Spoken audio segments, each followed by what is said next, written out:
Alright. So we managed to make it into a new week. It's a bit of a more important milestone for me than it is probably for you, simply because I was very sick last week. That's why I didn't get anything uploaded. I was go to the doctor, and he's like, I don't know what's wrong with you, man. Here's some high-dose antibiotics. Hopefully you get better. He did actually test me, do some of the preliminary testing things to see if I had the coronavirus, and no, I don't. But, yeah, that happened. So, here we are. What I want to talk about now is something that I've been putting off for a while. Simply, getting sick and just all this other stuff that's been going on. Is that I want to talk about these guys. And if you don't know what this is, don't recognize it on site, it's a Cadbury cream egg. It's a Easter specialty, although they do make a minor appearance during the Halloween season now, which is something that I rejoice in. And if you don't know what that is, it's just a chocolate egg with a white fondant center, so that it's like the whites and the yolk of an egg. And they're amazing. I wait all year long, and then I stock up on them. Not really, but I had to go and buy this morning because I did have one that I was like holding on to do this video, but after a week and a half, I was like, I'll just eat it and get another one. But yeah, so what I'm going to talk about them with, though, is that throughout the Bible, there's a reference that God makes, that different prophets speak on behalf of God, as well as Jesus says, is that we are called as Christians to be as He is, and that it uses a word, either be holy as God is holy, or to be perfect as your Heavenly Father is perfect, depending on the translation that you have and the context that is being used. So, and it's something that is puzzled, especially coming from a student ministry background, where honestly you're talking to kids that if you're like, when I was a children's pastor, it was especially difficult because you're talking to really small children that have very limited autonomy. They don't have a lot of control over the things that they do, and they don't even really have fully developed brains, so they really don't have a lot to work with as far as being perfect or holy. They don't really understand that. And then once you get to junior high, high school, that's when they start experimenting with things like sex and drugs, and it becomes more evident what that could potentially mean, as far as like, be holy as I am holy, be perfect as I am perfect. But it still is something that tends to baffle even adults. They're like, I don't know how to be perfect. I don't even know how to be human unless I've had my second cup of coffee, right? So what does that really mean? And so to kind of help us understand that, I wanted to analyze a little bit of where it comes from, that root word. And so the word perfect, if we're studying it, it says holy. Holy means separate.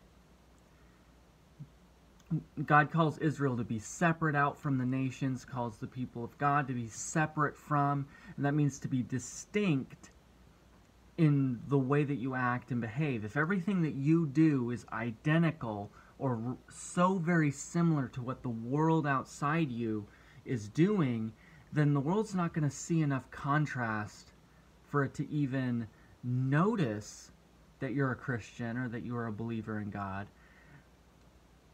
much less to see something that's remarkable enough to be attractive.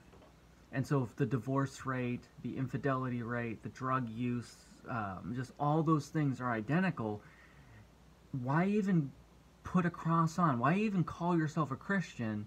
Because you're just as worldly. So that's the kind of, as far as holiness is, but perfect is different. Most of us, in regards to the word perfect, we see, or we use a connotation that it's like, it's flawless, right? And it's got that highly romantic aura to it. If someone's got the perfect car, the perfect girlfriend, the whatever, like, flawless, right? That's not really what it means, though. F-E-C-T, fect, is an old word It's the root word of perfect, and it means to make or do. Make or do, or to be made or done. And so if someone's like a prefect of some province, this is the person who makes others do things, or makes things, or delegates responsibilities to others to make them do things. Like that, something who makes things happen, right? That's a prefect. So something that's perfect is something that that does what it has been made to do, or acts according to the things that it does, or is in accordance with what it does. So when we say that God is perfect, we're not saying that he was made. What we're saying is that everything that he does is according to himself. His being is his being, as well as what he does, his actions and his selfness, all those things are in perfect alignment. That they're in alignment with one another. And so if I say that I have the perfect gift for someone, I'm not saying that the gift itself is flawless. I mean, based on just simple limitations of manufacturing and construction, materials and stuff, there's probably numerous flaws in it. But it is according to my intentions with it. It is exactly what that person needs, or what it perfectly encapsulates everything for our relationship or whatever, right? That's what makes it a perfect gift, not anything to do with itself. How these things tie in is I have a little bit of a strange incapacity mentally, so that when I see these things, my primary thing is that I'm going to eat it, obviously, regardless of what's going to happen. I'm going to eat it.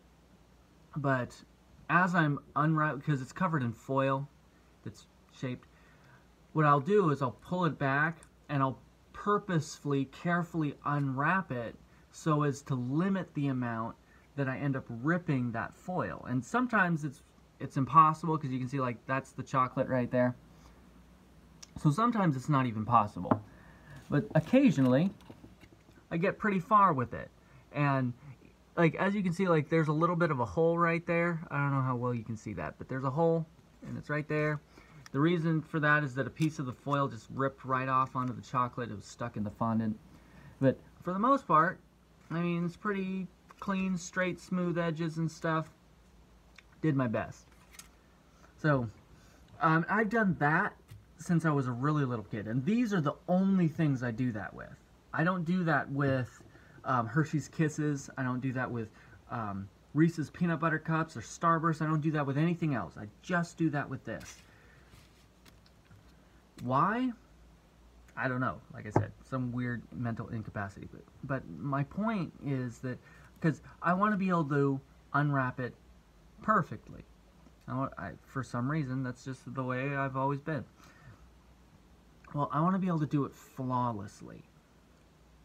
And see, the thing is, if we're going to go from the definition of perfect, meaning that it did what it's supposed to do, lived up to its proposed or primary function and purpose, then it already did what it needed to do perfectly. It covered up the chocolate so that I could get it into my face, right? See, I think most of us get jarred up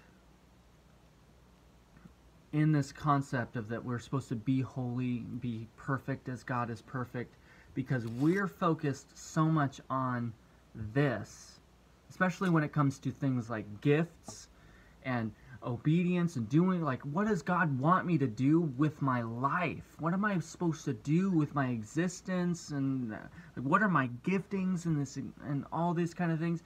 We're so obsessed with this that we ignore this.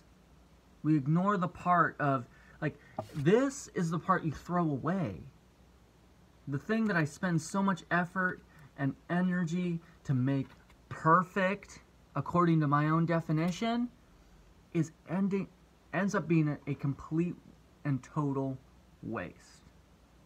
Goes into the garbage, right? I think that summarizes most of our existence.